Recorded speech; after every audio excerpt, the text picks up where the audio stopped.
여러분 안녕하세요. 저는 40대 중반 정혜민이라고 해요. 저는 어렸을 때 고생을 많이 했어요. 학교도 제대로 마치지 못해서 검정고시로 고졸을 땄답니다. 흔히 말하는 검정고시 출신이라는 말 있잖아요. 제가 그런 케이스예요.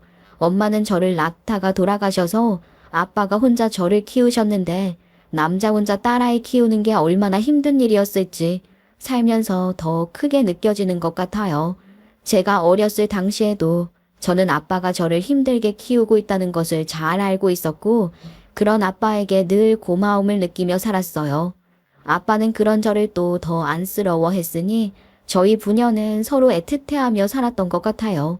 그랬는데 제가 고등학교 1학년일 때 아빠가 교통사고를 심하게 당하셔서 하반신을 아예 쓸 수가 없게 된 거예요. 하반신 마비는 물론이고 뇌의 손상도 심해서 인지 능력도 현저하게 떨어지는 상태가 되었기에 그런 아빠에게는 항상 아빠를 돌봐주는 누군가가 붙어 있어야 했던 거죠. 아빠가 모아놓은 재산이 많았던 것도 아니기에 간병인을 둘 형편도 안 됐고 결국 제가 학교를 그만두고 아빠를 돌볼 수밖에 없었어요. 아빠의 두 형, 그러니까 큰아버지 두 분께서 매달 조금씩 도와주셔서 제가 그 돈 받아 살림 살며 아빠를 돌봤습니다. 아빠는 그렇게 꼬박 2년을 버티셨는데 상태가 더 나아지지도 못하고 돌아가셨어요.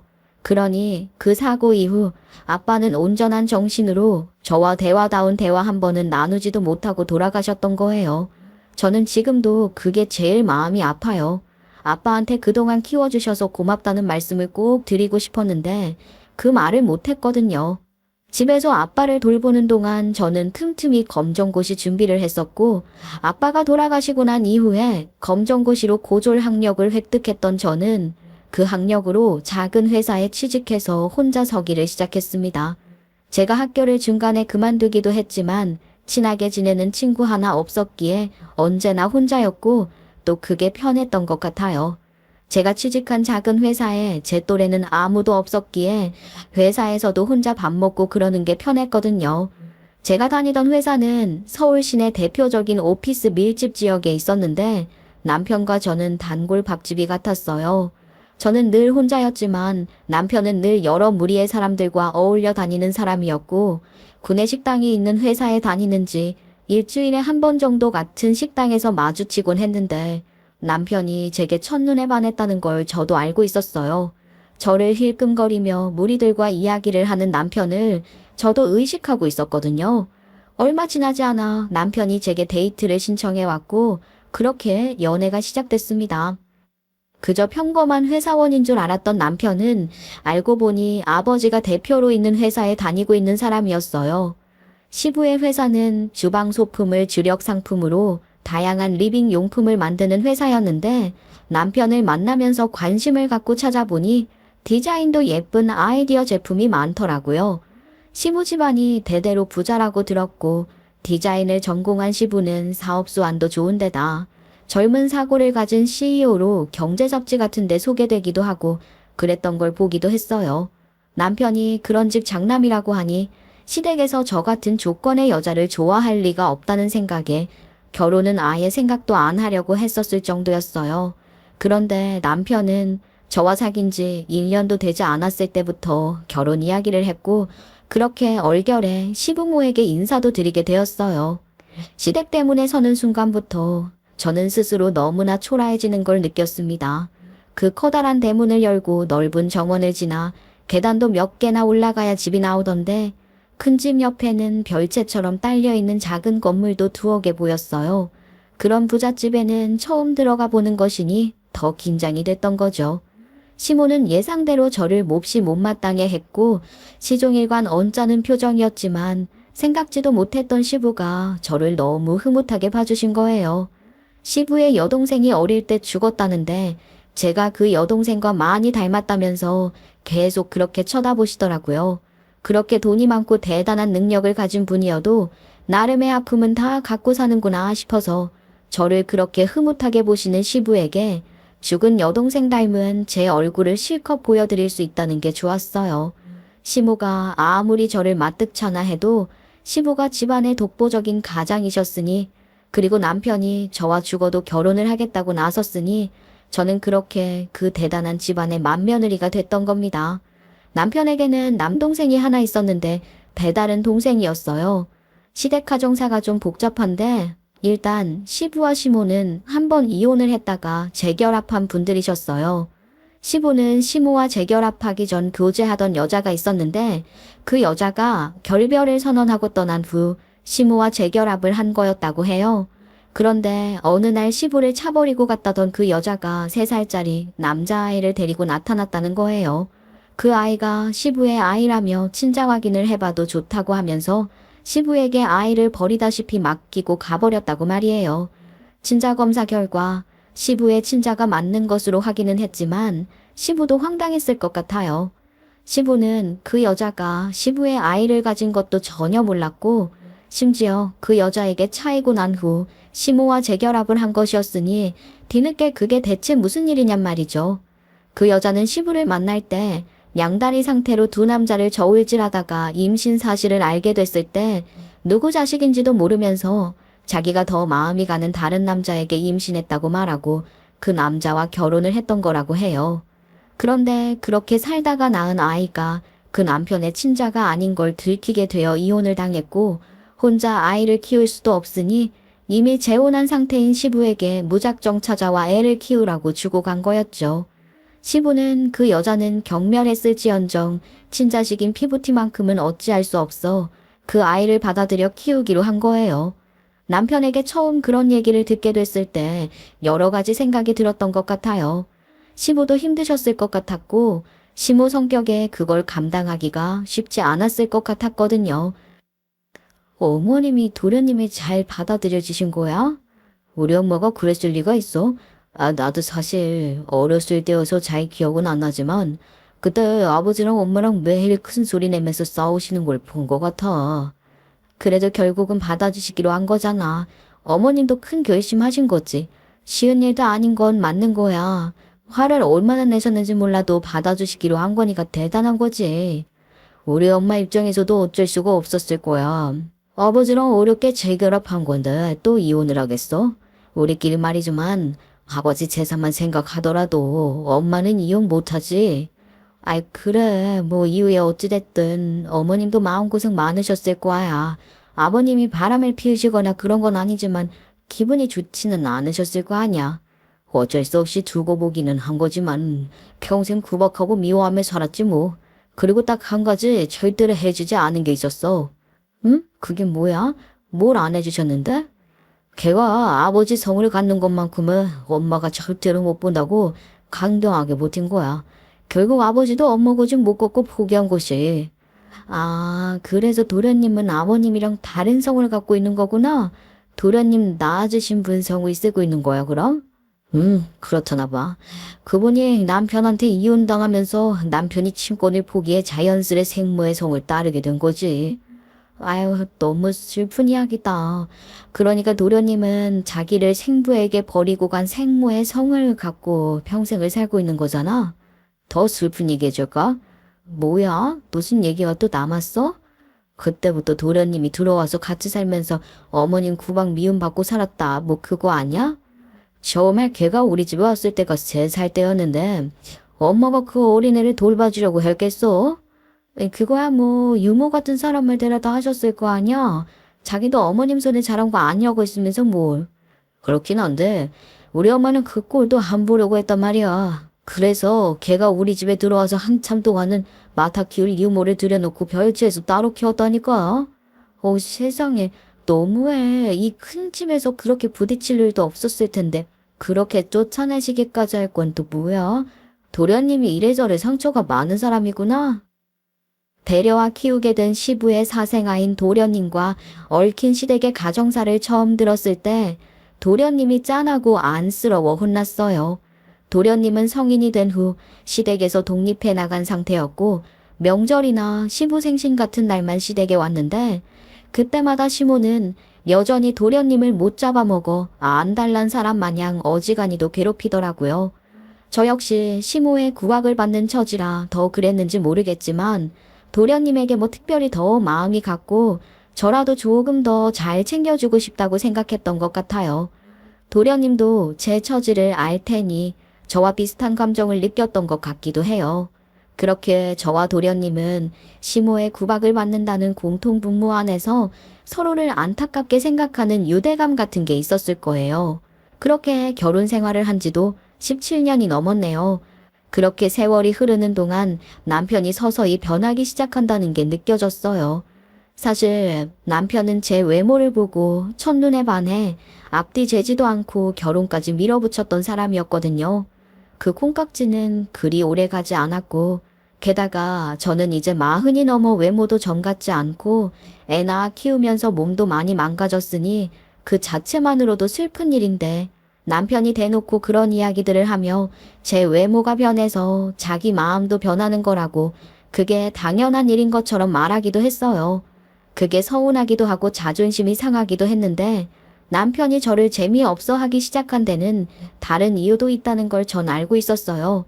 그건 바로 남편의 열등감 때문이었습니다.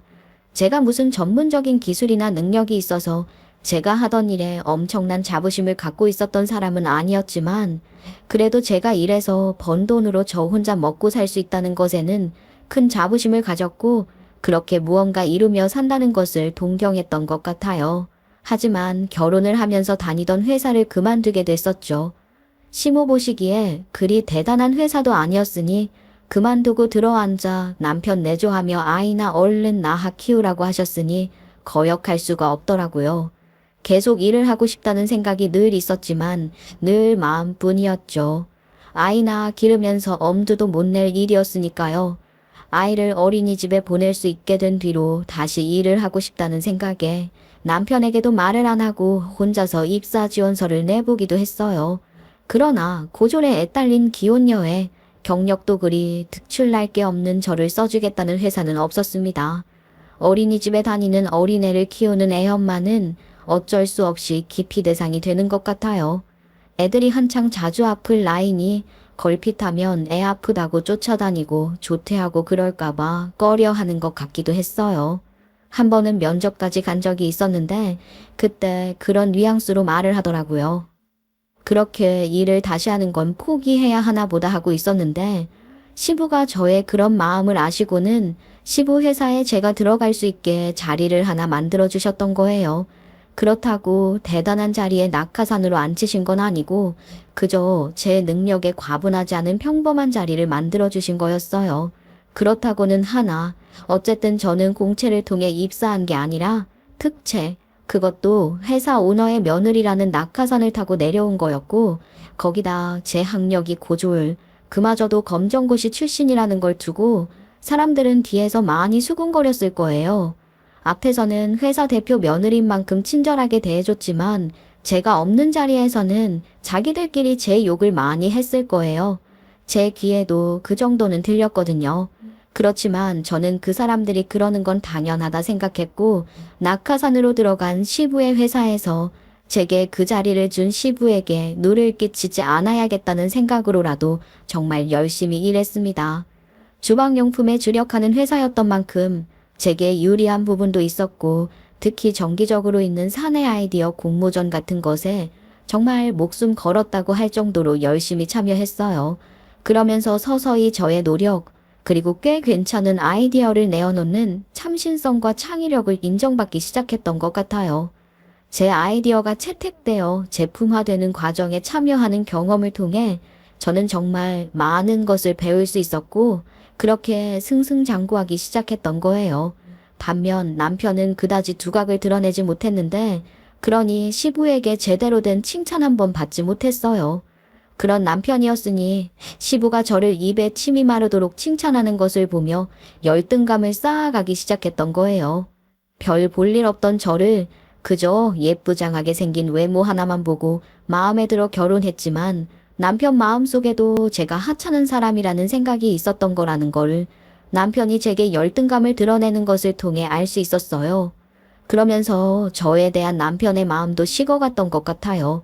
예전에는 시모가 저를 못마땅하게 여겨 대놓고 구박을 하거나 그러면 남편이 시모를 막아주고 저를 보호하며 제 편을 들어줬는데, 더 이상 남편은 저의 보호막이 되어줄 마음이 없는 사람이 되었던 거죠. 그래도 제게는 저를 믿고 지지해주는 시부가 계셔서 든든했습니다. 그런데 그런 시부가 당뇨 합병증으로 투병을 하시게 된 거예요. 상태가 좋지 않다 보니 병원에 입원해 합병증 치료를 받고 계셨고 계속 입퇴원을 반복하면서 병원에 계시는 시간이 길어지고 있었어요. 기본적으로는 간병인이부터 케어해주고 있긴 했지만 시모가 병원에서 오랜 시간을 보내시긴 했어요. 그러니 그런 스트레스를 제게 풀려는 것 같기도 하고 저를 예쁘게 여겨주시고 지켜주시던 시부가 그렇게 누워 계시니 시모는 맘 놓고 저를 부려먹기 시작하더라고요. 전에는 시모가 그러면 남편이 나서서 보호막이 되는 걸 자처했으나 이제는 남편도 시모가 아무리 히스테리를 부려도 나 몰라라 하니 시모는 아주 잘 됐구나 싶었을 테고 그렇게 본격적으로 시집살이를 겪게 된 거예요. 저는 회사 다니고 애 키우면서도 퇴근하면 꼬박꼬박 시부가 입원해 계신 병원에 들러 시부를 뵈었어요. 그 시간쯤엔 시모도 늘 병원에 계셨는데 시부를 뵙는 것 외에도 제게는 그렇게 출근 도장 찍듯 매일 병원에 가야 하는 이유가 있었던 거예요. 그건 시모에게 그날의 할 일들 리스트를 받아야 했기 때문입니다. 예, 내가 너희 아버지 때문에 이렇게 내 집을 비우잖니. 그러니 집이 엉망일 거 아니야. 그러니 네가 집에서 내가 해야 할 것들을 좀 해야겠다. 네, 어머니 시키실 일 있으면 알려주세요. 제가 할게요. 시모가 평소에 자기가 집에서 하던 일들이라고는 했지만 평상시 시모가 집안일을 그다지 하지 않았다는 것을 알기 때문에 그건 그저 저를 부려먹고 괴롭히기 위해 시키는 일들이란 걸 알았지만 그렇게 맞서며 대들 수는 없었고 또 시부병수바라며 나름대로는 자기가 고생을 한다고 생각하니 며느리인 제게도 뭔가 시켜 먹어야 직성이 풀리겠지 싶어 어지간하면 시키는 대로 다 하려고 했어요. 예, 이거 내가 병원에서 쓰던 것들인데 네가 오늘 집에 가져가서 좀 빨아와. 여러 사람 왔다 갔다 하게 만들지 말고 네가 가는 김에 가져가서 세탁기 돌리고 건조기까지 돌려. 내일 올 때 가져오면 될 거 아니냐? 그렇게 빨랫감을 안길 때가 많았는데 빨래는 기계가 하는 것이라고 하지만 세탁 끝나길 기다려 건조기 돌리고 하느라 잠도 설치는 날이 많았어요. 난 내가 없을 때 일하는 사람이 내 방에 들어가서 청소하는 거 싫으니까 내 방 청소는 아줌마 시키지 말고 꼭 네가 하렴. 내 화분들도 좀 살피고 말이야. 그 입 깨끗하게 닦고 나면 인증사진도 보내라. 알겠니? 시모가 아끼는 화분들이 꽤 여러 개 있었는데 그거 일일이 입 닦는 것도 시켰는데 인증사진까지 찍어보내라고 하며 유난을 떨었어요. 그렇게 사진을 보내면 수고했다 한마디면 될걸. 역시 이런 일이 너한테 딱 맞는 것 같다. 이런 일에 나 쓰면 딱이다. 이런 일이 너한테 잘 맞는 것 같은데 이참에 회사 그만두고 식모살이 해도 되겠다. 사람이 자기 잘하는 걸 하고 살아야지. 되도 않게 거기 나가 앉아있으면 네가 뭐라도 된 것 같더냐 하며 모욕적인 말들도 서슴지 않았습니다. 시댁에서 뭔가 해야 할 것들을 시키는 게 아니면 시부 드셔야 하는 것들도 꼭 제게 만들어 오라고 했어요. 아픈 너희 아버지 드실 건데 일하는 사람 손타게 할 수 있니? 그러니 며느리인 네가 좀 해오너라. 너희 아버지가 널 좀 예뻐하셨니? 그러니까 정성껏 해와. 시부만 생각하면 얼마든지 할 수 있는 일이에요. 그런데 퇴근하고 간 제게 다음 날까지 그런 걸 만들어 오라고 하니 저는 밤새 음식 만드느라 잠도 못 자고 출근하는 날도 있었어요. 심지어 두부까지 집에서 만들어 오라고 하더라고요. 아침에 콩 불려놓고 출근해서 밤에 가서 콩물 삶느라 불 옆에서 계속 저어주며 지켜보고 있으니 그 전날도 잠을 제대로 못 자 꾸벅꾸벅 졸기까지 했어요. 남편이 그걸 보더니 그러더군요. 당신 지금 졸아? 아, 잘하는 짓이다. 음식을 그렇게 해서 되는 거야? 음식은 정성 아니냐고. 아, 어제도 참 거의 못 잔 거 빤히 알면서 그런 말이 나와? 어떻게 두부까지 만들어 오라고 하시는 거야, 정말. 아, 지금 한숨 쉬냐. 우리 아버지가 당신한테 얼마나 잘해주셨는데 그런 소리를 해. 파는 두부 못 믿어온 거 사실이지 뭘 그래. 그렇게 만들어 놓으면 애도 먹이고 식구들 다 건강한 음식 먹으면 좋은 건데 너는 엄마 아니냐? 밖에서 일 좀 한다고 어찌 가족들 건강을 그렇게 무신경이야. 신경 안 써? 남편까지 그러고 나오니 서럽기도 하고 화가 나서 무슨 말이라도 하며 맞서고 싶었지만 더 말해봐야 소용없다 싶은 생각에 그냥 입을 닫게 되는 날이 많았던 것 같아요. 남편은 제가 회사에서 하는 일을 깎아내리듯이 말하기도 하고 또 제가 회사에서 일하는 것에 목숨을 건 사람인 것처럼 말하기도 했지만 사실 제가 일에 더 열심히 일 수밖에 없는 상황이기도 했어요. 애가 어릴 때는 애한테 훨씬 더 집중했었죠. 그런데 애가 초등학생만 되어도 이리저리 학원 다니느라 저보다 더 바빴고 남편이랑은 소원해진 지 오래니 대화도 없고 교류도 없었어요. 그러니 자연스레 저는 일에 더 몰두하게 됐던 것 같아요. 특히 시부가 병원에 입원해 계실 때 저는 저희 회사에서 개발해 특허까지 내려고 하는 아이디어 상품 개발팀에 소속되어 있었는데 그 일로 한창 바빴었거든요. 그리고 그 팀에는 얼마 전 시부의 부름을 받고 회사에 들어온 도련님도 있었어요. 도련님은 원래 다른 회사에서 일하고 있었는데 예전부터 시부가 시부 회사에서 일하라며 도련님을 설득하긴 했었죠. 그런데도 도련님은 다른 회사에 들어가 다니고 있었던 건데 시부가 합병증 때문에 건강이 안 좋아진 상태에서 호소하니 도련님도 마음이 약해져서 저희 회사로 들어온 상황이었어요. 도련님과 같은 팀에서 같은 프로젝트를 맡아 일을 하고 있었으니 거의 하루 종일 붙어 있었고 야근을 할 때도 많았어요. 한 번은 제가 시부 병실에 들러 반찬 만든 것을 드리고 다시 회사로 들어가 야근을 해야 했는데 야식으로 먹을 도시락을 시부 반찬통이랑 헷갈려서 그거를 시모에게 주고 온 거예요. 시모가 그걸 열어보고는 회사로 저를 찾아왔더라고요. 내가 이럴 줄 알았지. 도시락이 하도 예쁘게 담겨져 있어서 대체 누구랑 먹으려고 이렇게 싼 건가 싶은 생각에 수상 쩍다 했어. 내 인연, 네가 지금 이게 뭐 하는 짓이야? 어머니, 그게 무슨 말씀이세요? 도시락이지 뭐가 어쨌다고. 그리고 저 지금 일하는 거 안 보이세요? 야근해야 하는데도 일부러 집에 들러서 반찬 만들어 드리고 온 건데 어떻게 이러세요? 이 인연이 이게 이렇게 화를 내는 게 더 수상하지. 너 시동생이랑 바람 피우는 거 들켜서 당황했냐?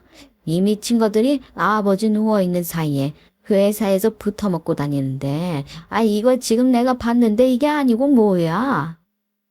정말 황당하게 그지없었고 도련님 보기에도 너무 민망했어요. 다른 직원들이 없었기에 망정이지 정말 너무나 치욕스러웠죠. 시모가 저한테 난리치고 끝냈을 리가 없잖아요. 시모는 그 길로 시부한테 가서 자기가 본 것을 있는 대로 부풀려 말했을 테지만 시부는 물론 시모의 그런 얘기를 곧이곧대로 듣지 않았을 거예요. 그렇지만 시모가 하루 종일 그렇게 들들 볶아대는 것이 힘들었는지 시부는 결국 도련님을 해외지사로 발령을 내더라고요. 투병하며 누워있는 시부를 그렇게 볶아댄 시모도 어이가 없었고 괜히 저 때문에 죄도 없는 도련님이 또 저렇게 피해를 보는구나 싶어서 너무 미안했습니다. 시부의 합병증은 한동안 차도를 보이지 않다가 어느 기점을 지나자 조금씩 나아지기 시작했고 덕분에 병도 많이 호전되어 3년 만에 더 이상 입퇴원을 반복하지 않아도 될 정도로 좋아지셨어요. 그러나 그 일을 겪고 시부는 전처럼 회사 일에 집중하기는 힘들다고 판단하셨는데 당뇨라는 병 자체가 퇴원을 했어도 평생 관리를 해야 하는 병인데다가 회복이 되었다고는 해도 투병 생활 동안 심신이 많이 약해지셨는지 조금만 이상이 생겨도 자신 없어 하시는 모습이 전 같지 않으시더라고요. 내가 이제 영 몸이 전 같지가 않어. 이제 대표 자리로 물러주고 일선에서 물러날 때가 된 거지 뭐. 시부가 그렇게 나오시니 회사에서는 남편이 대표 자리에 앉게 될 거라는 소문이 파다했고 남편이나 시모도 당연히 그렇게 생각하는 것 같았어요. 시부가 전보다 남편을 신뢰하고 인정하는 모습을 많이 보여주시기도 했고 남편의 직위가 바뀔 거라거나 아들에게 회사를 물려줄 거라는 식의 말씀도 애둘러 하시는 바람에 남편이 대표 자리에 앉게 되는 것은 기정사실로 받아들여지는 분위기였던 것 같아요. 그렇게 취임식 날이 되었고 저 역시 회사의 직원이자 가족의 한 사람으로서 그 자리에 참석하기 위해 모처럼 거울 앞에서 시간과 공을 들여 단장을 하고 있었어요. 시부는 취임식을 앞두고 모처럼 임원분들과 조찬회동을 하러 일찍 나가셨고 남편과 저도 조금 일찍 취임식장으로 갈 생각에 준비를 하고 있었는데 시모가 저희 방으로 들어오시더니 그런 저를 보고 그러는 거예요. 예, 넌 지금 어딜 가겠다고 그렇게 꽃단장을 하는 거냐? 설마 네 주제에 취임식에 가려는 건 아니겠지? 어머니, 무슨 말씀이세요? 저도 당연히 가야죠. 네가 무슨 자격으로 취임식에 간다는 거야? 기가 막혔어. 어머니, 저도 어머니 회사 직원이에요. 그리고 이 사람 안 하고 또 어머니, 저 이 집안 며느리라고요. 가족인데 제가 가야죠. 내가 2년 이런 생각하고 있을 줄 알았지. 오늘이 무슨 날이야? 내 아들 대표되는 날이니까 네가 거기 나가서 내 아들 마누라 자리 깨차고 있으려는 속셈 아니야. 아이고, 속셈이라니요. 어머니, 제가 이 사람 아내인 게 사실인데 무슨 말씀을 그렇게 하세요? 제가 어디 못 갈 자리에 가겠다는 것도 아닌데 이러시면 어떻게 해요? 내 아들 대표나 되고 나면 이혼시키려고 했는데 아유, 안 되겠다. 지금 당장 내쳐야겠어. 내 아들이랑 너 당장 이혼시킬 거란 말이야. 네? 갑자기 무슨 이혼을 시킨다고 하시는 거예요? 당장 이혼이란요. 저는 그럴 일이 없습니다. 2년 이게 그러니 뻔뻔한 것 좀 보소. 아이 못 알아듣는 척하는 거냐 아니면 듣고도 상황 파악이 안 되는 거냐? 이런 멍청한 것. 어휴, 진작에 내쳤어야 하는 건데 그래도 참 오래도 버텼네. 그놈의 반반은 얼굴 오래도 간다. 시모가 그렇게 갑작스럽게 이혼 이야기를 꺼내며 당황해하는 저를 비아냥거리기까지 하니 저도 모르게 남편을 쳐다보게 되더라고요. 남편은 시모가 제게 하는 이야기를 다 듣고 있으면서도 한마디 거들지도 않고 있었던 건데 그런 걸 보면 남편도 이미 알고 있었던 이야기일지도 모른다는 생각을 하면서도 그럼에도 불구하고 남편 얼굴을 쳐다보게 되는 거예요. 내 아들 그렇게 쳐다볼 거 없다. 내 아들도 이미 다 돈이 한 일이야. 아이 뭐 그렇게 쳐다보면 네 편이라도 들어줄 거라 생각하고 그러니? 여보, 당신이 말해봐. 이게 다 무슨 소리야? 이혼이라니. 그런 얘기 전혀 없었잖아. 그럴 일도 없었잖아. 아이고 얘, 오늘 큰일 해야 할 사람 정신 시끄럽게 하지 마라. 애비, 너 대답할 것도 없어. 엄마가 다 알아서 할 테니까 넌 얼른 준비하고 나가기나 해. 어머니, 이건 아니죠. 갑자기 이혼이라는 것도 말도 안 되는데 설령 그런 이야기를 한다고 하더라도 그건 부부 사이의 문제잖아요. 이 사람이랑 저는 얘기하겠어요. 얘가 오늘 보통 일 앞둔 몸이야. 어디서 아침부터 재수없게 이러는 거야. 그럼 일단 취임식 다녀와서 저녁에 이 사람이랑 다시 얘기할게요. 그러겠습니다. 당장 이혼당할 주제에 네가 뭐라고 취임식에 가서 대표 부인 행세를 하려고 하는 거야.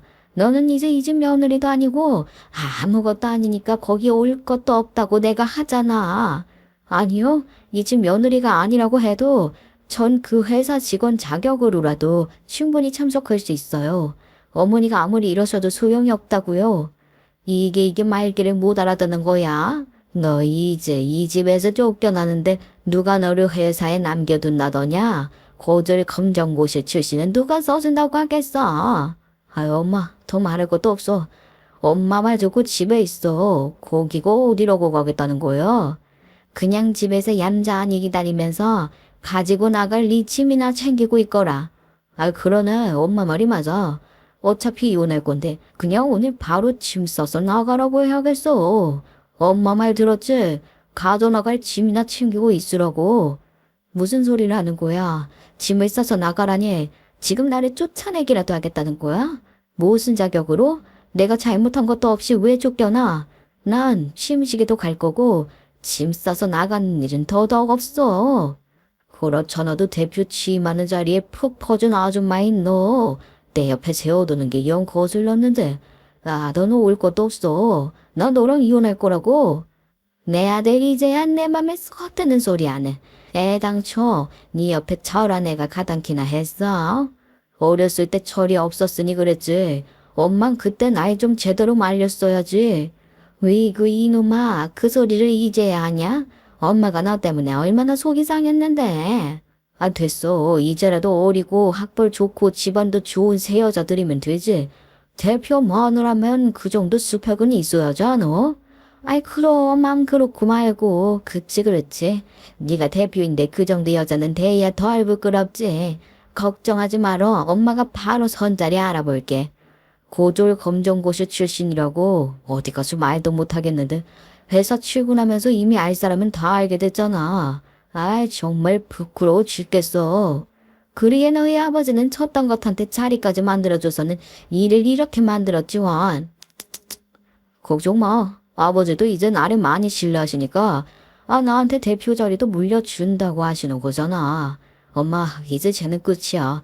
당장 쫓아내고 다시 볼 일 없게 할 거야.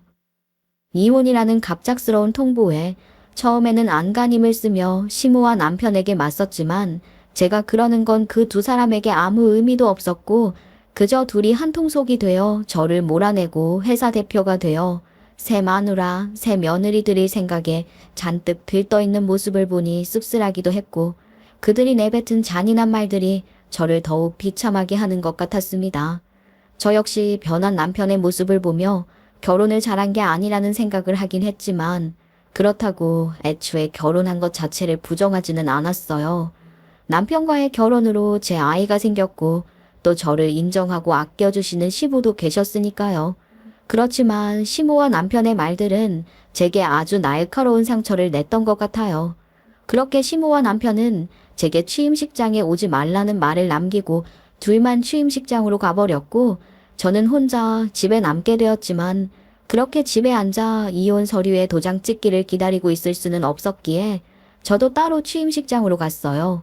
시모와 남편은 제가 기어이 나타난 것을 보더니 죽일 듯이 노려보긴 했지만 보는 눈이 있으니 별말은 못하고 그저 입모양으로 이따 집에 가서 보자는 식으로 말하더라고요. 취임식이 시작됐고 시부가 오랜만에 단상에 서신 모습을 보니 감회가 새로웠습니다. 그나마 몸이 많이 회복되셨고 또 살이 많이 빠지셨었는데 몸도 훨씬 좋아지신 모습이라 다행스러웠어요. 시부는 그렇게 마이크를 잡으시고 새로 대표 자리에 앉게 될 사람을 소개하셨는데 그 순간 박수 소리조차 바로 나오지 않고 숨막히는 정적이 몇 초나 있었을 정도로 사람들은 경악했습니다. 시부의 입에서 나온 이름은 남편이 아니라 도련님의 이름이었거든요. 시부는 이미 오래전부터 도련님에게 회사를 물려줄 생각을 하고 있었던 거예요. 시부가 어떤 사람인데 능력도 없는 남편이 대표 아들이랍시고 회사에서 이리저리 휘젓고 다니는 걸 몰랐을 리가 없는 거죠. 그뿐인가요?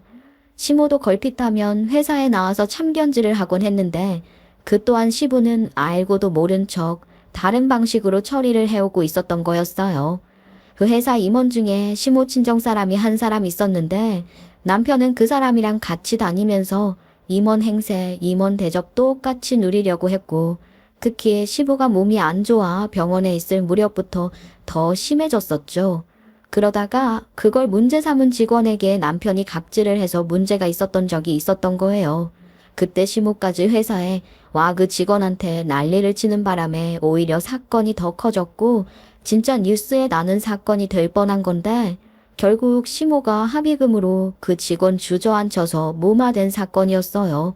시모랑 남편은 그 일이 시부의 귀에 들어가지 않게 하려고 애썼고 병원에 누워있는 노인네 속이는 건 일도 아니라고 생각하고 있었겠지만 실은 시부가 모른 척 시치미를 떼고 있었던 것뿐 그런 일들이 벌어지고 있다는 것을 다 보고받고 있었던 거예요. 그런 남편에게 시부가 회사를 물려줄 수가 있었겠어요. 그래서 시부는 도련님을 회사로 불러들였고 착실하고 조용히 묵묵히 자기 할 일 하는 도련님에게 마음이 갔던 겁니다. 게다가 도련님 능력 또한 시부가 알아본 거죠. 사실 남편은 시부를 닮은 구석이 별로 없거든요. 근데 도련님은 시부를 많이 닮았어요. 예술적 기질도 물려받았는지 전공을 디자인 쪽으로 한 게 아닌데도 감각이 남다르더라고요. 주방용품이라는 게 아이디어와 실용성도 중요하지만 디자인 또한 절대 무시할 수 없는 요소이며 애당초 시부가 디자인을 전공한 사람으로 디자인에 특화된 소품으로 주목을 받았던 것이니 디자인은 저희 회사의 정체성이나 다름없는 거였어요. 그 감각을 물려받은 자식이 도련님이었으니 시부가 도련님에게 마음이 기우는 게 당연한 거죠. 해외 지사 발령을 냈던 것도 시모 등산에 쫓아낸 것이 아니라 일정 기간의 해외 프로젝트를 수행하게 한 뒤 도련님에게 대표 자리를 물려줄 작정으로 다 계획됐던 일인 거예요. 그리고 대표에 이어 새롭게 발령받는 임원직 명단이 발표됐는데 제 이름이 거기 있을 줄을 정말 몰랐어요. 사실 저는 시부가 도련님에게 회사를 물려주는 걸 염두에 두고 있다는 걸 짐작하고는 있었거든요. 그런데 제가 임원이 된다는 건 꿈에도 몰랐던 일이었어요. 시모가 도련님과 제 관계를 두고 생트집을 잡아 시부를 복가되는 바람에 도련님이 해외 발령을 받게 됐을 때 저는 도련님에게 너무 미안해 시부를 찾아가 시모가 자리를 비운 사이 사정을 했었어요. 아버님, 차라리 제가 회사를 그만두겠습니다. 그 일로 도련님한테 징계나 다름없는 해외 발령까지 내리시지 말아주세요. 아무 죄 없는 도련님한테 너무 가혹해요. 제가 도련님을 볼 면목이 없어요. 그러니까 아버님, 다시 생각을 좀 해주시면 안 될까요? 아가, 내가 걔한테 징계를 내린 것 같으냐? 그런 게 아니라 내가 따로 다 계획이 있어 그런 것이니 그럴 거 없다. 네 잘못도 그 아이의 잘못도 아닌 걸 나도 알아. 시부는 그때 제게 도련님을 대표 자리에 앉힐 거라고 언지를 주셨던 거예요. 시부는 최근에 의사가 예전보다 상태가 좋아지고 있다고도 했고 또 상태가 계속 호전되어 퇴원을 한다고 하더라도 다시 일선에 복귀하지는 않으실 거라고 그때 이미 제게 말씀을 하셨었어요. 본인 몸은 본인이 잘 아신다고 이제 점점 힘에 부치는 게 느껴지신다고도 하셨고 슬슬 자식들에게 물려줄 때가 되었다고도 하셨어요. 그러시면서 도련님 이야기를 해주신 거예요. 아버님, 정말이세요? 다 알고 계셨어요? 그러면 도련님도 알고 계시는 건가요? 그래, 그러니까 걱정하지 말래도 외국에 잠깐 나가 있게 하는 것도 해외 프로젝트를 맡겨 그렇게 멀리 보내놓고 사람들 입에 오르내리는 일 없도록 하려는 거야. 아유, 아버님, 전 그런 것도 모르고 얼마나 걱정하고 얼마나 속상했는지 몰라요. 아버님께서 이렇게 다 알고 계신다니까 너무 다행이에요. 네 시엠이나 애비가 혹시라도 눈치를 채고 그 아이를 견제하려 하거나 해코자 하려 할 수도 있으니 오히려 이게 안전할 거야. 난 오히려 잘 됐다고 생각하고 있어.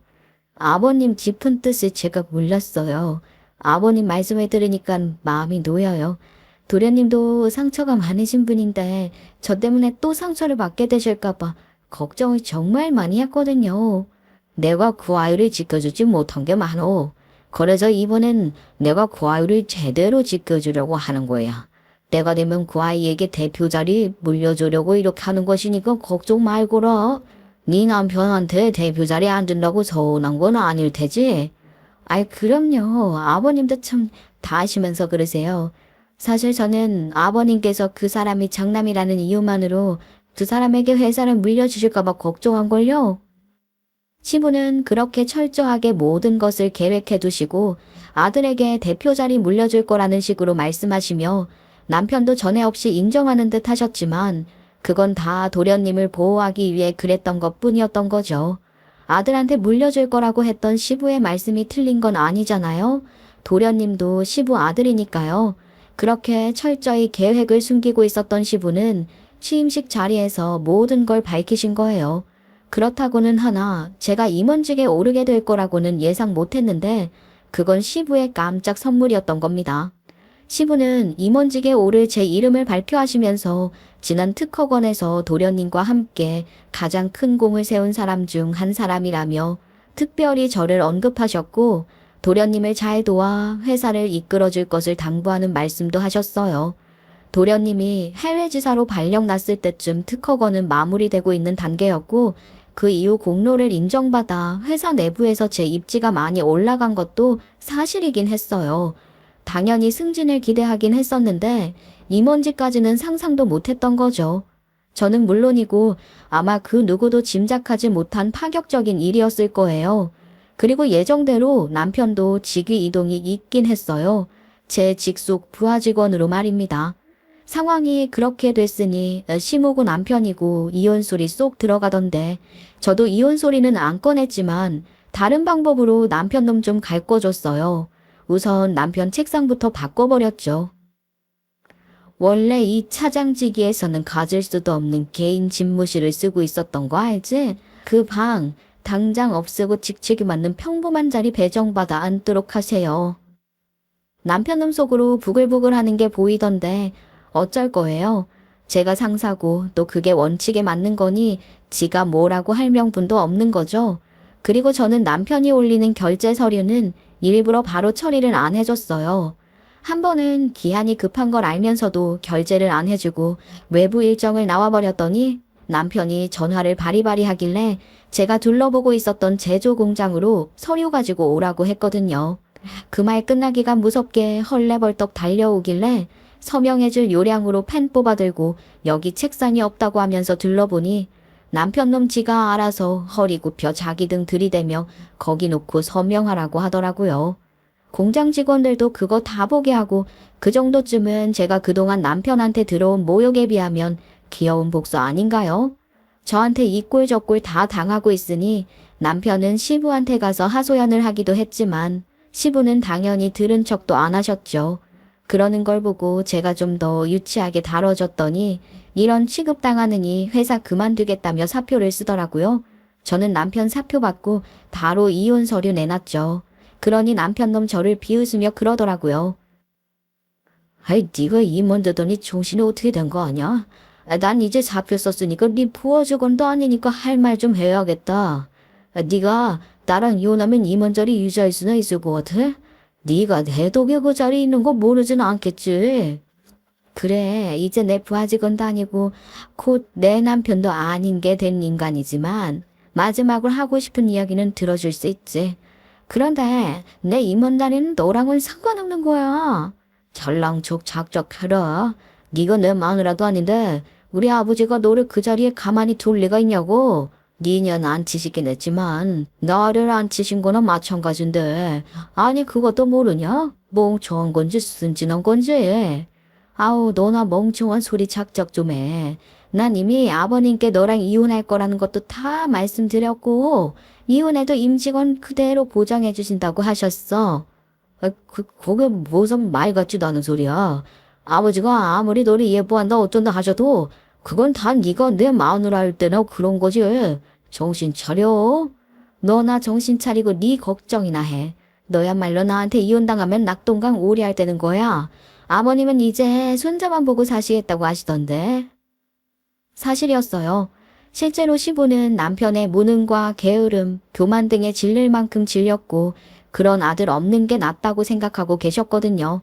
반면 저는 남편과 상관없이 며느리로도 인정을 하고 계셨고 그 회사 임원으로서도 충분히 인정을 하고 계셨으니 제가 이혼을 한다는 건 남편 하나 도려내는 것과 다름없는 거였습니다. 결국 남편은 직장, 가정 모두 잃게 된 거예요. 시모가 뒤늦게 사태 파악을 하고 달려와 제게 애걸복걸하시긴 했어요. 아휴, 애미야. 이혼 얘기는 그때 다 끝난 거 아니냐? 아이, 그런데 갑자기 다시 이혼 소리가 왜 나와? 그때 우리가 너한테 딱 한 번 그러고 다시는 이혼 소리 안 꺼냈지 않니? 그랬죠. 그 인간이 대표에도 못 앉고 제가 임원이 됐으니까요. 아이고, 꼭 그런 것만은 아니지. 그때 애비도 나도 성급하고 경솔하게 그랬던 거 너한테 사과도 하고 그러면서 다 끝난 얘기잖아.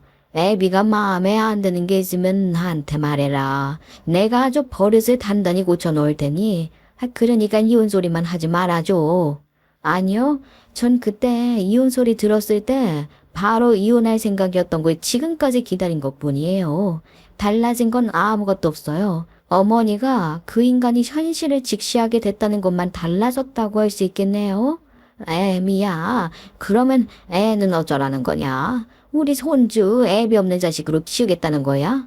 그거는 안 된다. 내가 책임지고 애비 정신 차리게 할 테니까 한 번만 봐줘. 어? 애미야, 부탁한다. 그 인간 같지도 않은 아빠는요, 없는 게 낫다 싶어요. 아빠 없이도 훌륭하신 할아버지가 계신데 뭐가 걱정이에요? 그래서 전 걱정 안 해요. 그러니까 어머님도 이런 말씀 그만 좀 하셔요. 애미야, 그러지 말고 나랑 얘기 조금만 더 하자. 응? 애미야. 어머니 계속 이러시면 저는 아버님께 말씀드릴 수밖에 없어요. 아니, 어머님도 이혼당하고 싶으세요? 그나마 어머니라도 이혼 안 당하고 붙어 사는 걸 다행으로 여기셔야 할 거예요. 남편은 이혼 후 다른 회사에 취직하려고 이리저리 기웃거리는 것 같던데 잘 되지 않는 모양이었고 시모 닭달에 무슨 사업이라도 해보려고 하는 것 같더라고요. 꼴에 지가 무슨 사업을 한다는 건지. 하여간 그러니 시모는 그래도 아들 밀어줘야겠는지 시부한테 온갖 아양을 떨며 미리 증여한다 생각하고 투자금 좀 떼어주라고 또 시부 들들 볶았다는데 시부는 그런 시모에게 너도 이혼당하고 싶냐며 단호하게 대처했다고 하시더라고요. 시부는 일선에서는 물러나셨으나 정기적으로 회사에 나와서 보고도 받고 살펴보기도 하고 그러고 계세요. 그리고 그럴 때마다 저와 도련님과 함께 식사를 하시는데 그런 시모 얘기를 하시면서 도련님에게 그동안 고생한 거 알면서도 제대로 막아주지 못했던 걸 사과하기도 하셨어요. 그러니 도련님이 아니라고 아버지가 자기를 보호하고 편들었으면 형이나 어머니는 더 자기를 미워하고 괴롭혔을 거라고 아버지가 그래서 일부러 아무것도 하지 않는다는 걸 다 알고 있었으니 그런 말 안 하셔도 된다고 형이나 어머니 모르게 보여주셨던 것들이 있지 않냐 하더라고요. 시부와 도련님이 그렇게 마음을 나누는 것을 보니 저도 애틋했던 저희 아빠 생각도 나고 그랬어요. 제 아들이 딱 시부나 도련님 같은 어른이 됐으면 좋겠다고 생각하면서 키우고 있답니다. 이혼은 했지만 말했듯이 남편과 시모만 도려낸 것이라 생각하는 만큼 저희 애도 시부에게 자주 보여드리며 좋은 영향 많이 받도록 하고 있고 앞으로도 그럴 거예요.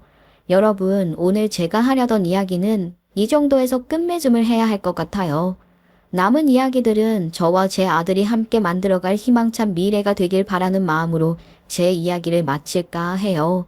이렇게 끝까지 들어주신 분들께 특별히 감사하다는 인사를 드리고 싶어요. 그만큼 제 이야기를 애정을 갖고 공감하며 들어주셨다는 이야기가 되는 거잖아요. 제 이야기를 들으시면서 어떤 생각들을 하셨는지 궁금하기도 해요. 저와 비슷한 경험을 하신 분들도 많지 않을까 생각하기도 하니까요. 사실 젊은 나이에 연애해서 결혼을 했다고 하더라도 사람 마음이라는 게 변할 수도 있는 건데 그거를 드러내놓고 표현하는 것도 모자라 무시하고 조롱하기까지 했던 남편을 저는 정말 용서할 수가 없어요. 결혼 생활 내내 저를 더 괴롭히고 힘들게 했던 건 시모였을지 몰라도 남편만 제게 충실하고 마음 변하지 않았더라면 그런 시집살이도 지혜롭게 잘 해나가며 살았을지도 모른다 싶더라고요. 여러분, 지금 사랑하는 사람과 살고 계시나요? 사랑하는 가족들에게 그 마음 한 번 더 표현하는 하루 되시길 바랄게요. 감사합니다.